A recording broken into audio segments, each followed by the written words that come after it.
15 nouvelles astuces iPhone que tu ne connaissais pas.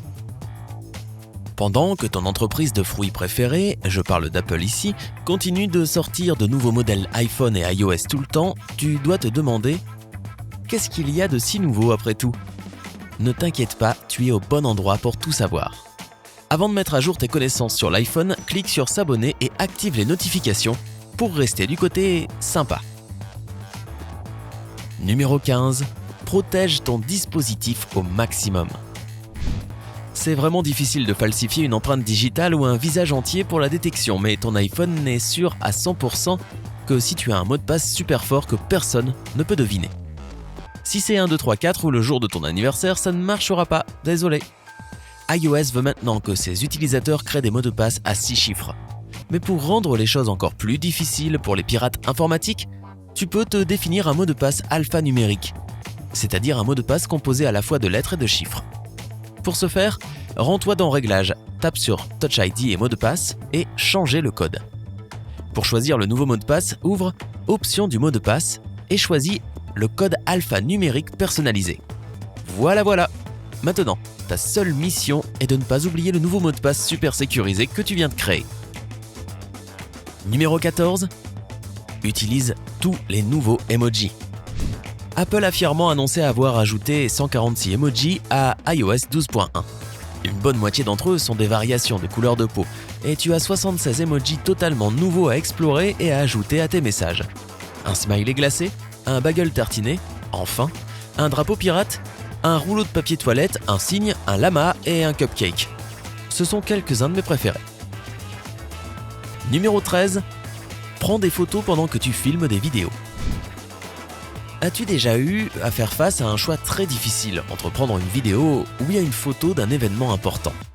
Ce dilemme est maintenant de l'histoire ancienne, puisque tu peux maintenant prendre des photos tout en faisant des vidéos. Tout ce que tu as à faire, c'est de toucher le bouton de l'appareil photo pendant l'enregistrement vidéo. C'est juste là, sur l'écran, à côté du bouton de l'obturateur. La qualité de cette photo ne sera pas de la meilleure qualité dont elle est capable, mais tu auras quand même de jolies photos et vidéos. Numéro 12. Utilise les éclairages portraits de façon judicieuse.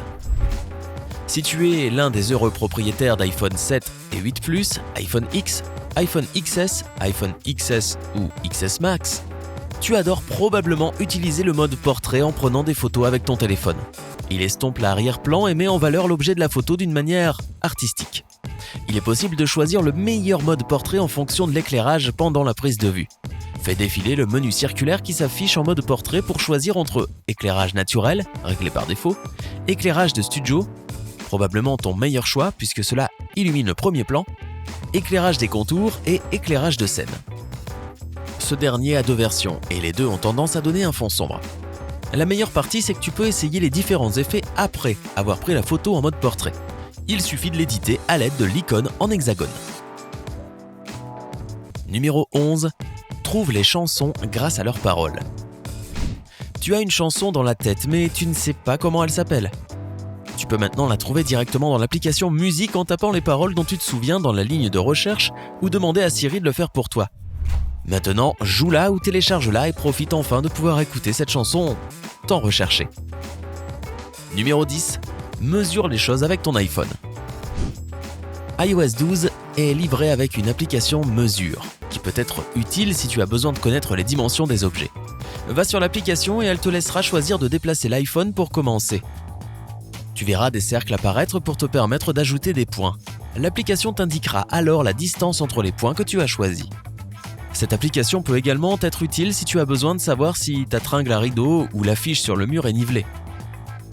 C'est possible grâce à l'iPhone Gyroscope, qui détermine si la surface est plane ou non.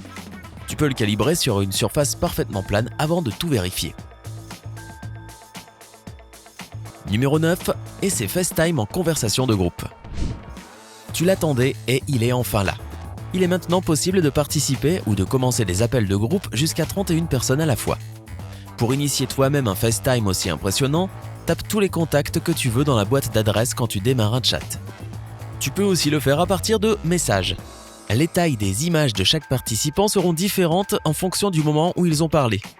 Tu peux double-cliquer sur n'importe qui pour agrandir leur image. Numéro 8. personnalise ton message « Je ne peux pas répondre ». Il s'agit d'une solution pour chaque fois que tu ne peux pas décrocher le téléphone et que tu aimerais faire savoir aux gens pourquoi tu ne les expédies pas directement vers ta boîte vocale. Tu peux choisir l'une des excuses prêtes à l'emploi. Désolé, je ne peux pas parler maintenant, je suis en route ou je peux t'appeler plus tard. Ou en créer d'autres plus personnelles à envoyer à tes amis proches et à ta famille. Va dans tes paramètres, dans téléphone, puis répondre par SMS. Tu devras sacrifier une ou toutes les options existantes puisque tu ne peux en avoir que 3 au total. Maintenant, lorsque tu reçois un appel que tu ne peux pas décrocher, tu touches le bouton message ou tu glisses l'icône du téléphone vers le haut pour envoyer ton excuse personnalisée. Numéro 7. Enregistre une page web au format PDF. S'il y a un document super long que tu veux lire ou une histoire que tu as trouvée en ligne, mais que tu ne peux pas finir tout de suite, ne t'en fais pas. Tu peux l'enregistrer au format PDF dans ton application Livre. Tape sur Partager dans ton navigateur et clique sur l'icône de l'application Livre pour l'y enregistrer ou enregistre les informations dans Fichier si tu n'as pas cette application. Numéro 6. Secoue pour revenir à la dernière étape. Imaginons que tu tapes un long mail professionnel sur ton téléphone et que tu supprimes accidentellement une ligne très importante que tu as écrite et vérifiée pendant une dizaine de minutes. Il suffit de secouer ton iPhone et la boîte Annuler, rétablir s'ouvrira. C'est aussi pratique si tu as tapé quelque chose par erreur dans la mauvaise fenêtre de conversation. Fais juste attention de ne pas laisser tomber ton téléphone lorsque tu le secoues. Numéro 5. Tape sur le haut de l'écran pour revenir en haut. Quand tu finis une note ou une longue liste d'emails, la dernière chose que tu veux faire est de devoir scroller jusqu'en haut. Il suffit donc de taper sur le haut de la page. En appuyant sur le haut de l'écran de ton téléphone, tu éviteras un défilement sans fin et tu te retrouveras en haut de la liste. Cette astuce fonctionne pour la plupart des applications. Numéro 4. Adapte le clavier pour l'utiliser d'une seule main. T'arrive-t-il de t'énerver lorsque tu tapes parce que les lettres sur ton clavier électronique semblent trop éloignées les unes des autres ? Bien, ce n'est plus un problème. Voici comment remédier à ça. Va dans Paramètres, Général, Clavier et Clavier à une main. Choisis ensuite l'option gauche ou droite. Numéro 3. Utilise la barre d'espace pour naviguer dans ton message. Déplacer le curseur à l'endroit où tu veux qu'il soit est un travail méticuleux. Si tu ne veux pas perdre ton temps et ta santé mentale, choisis la solution magique de la touche espace. Clique et maintiens appuyé, puis bouge le curseur où tu veux qu'il soit. Et voilà, tu me remercieras plus tard. Ou maintenant, tu sais, ça serait cool aussi. Numéro 2. Fais de l'autocorrecteur ton meilleur ami.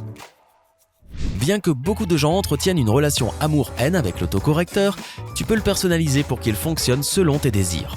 Tu sais probablement quels mots ou phrases tu utilises le plus souvent. Alors, crée tes raccourcis personnalisés. Par exemple, si tu veux taper SYM et que ton téléphone le transforme automatiquement en sympa et le meilleur, voici ce que tu devrais faire. Ouvrir Paramètres, Général, Clavier. Clique sur Remplacement de texte pour voir la liste de tes raccourcis déjà existants. Appuie sur le signe plus pour en créer un nouveau. Tape la phrase « Sympa est le meilleur », puis la version courte « SYM ».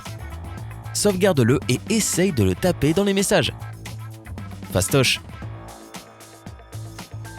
Numéro 1. Limite le temps que tu passes sur ton iPhone. Même si tu aimes ton téléphone, cela reste un énorme bouffeur de temps. Pour savoir exactement combien de temps tu y consacres, ouvre Screen Time dans Paramètres. Il t'indiquera quelles applications consomment la plupart de ton temps et à quelle fréquence tu regardes ton téléphone en une seule journée ou en une semaine.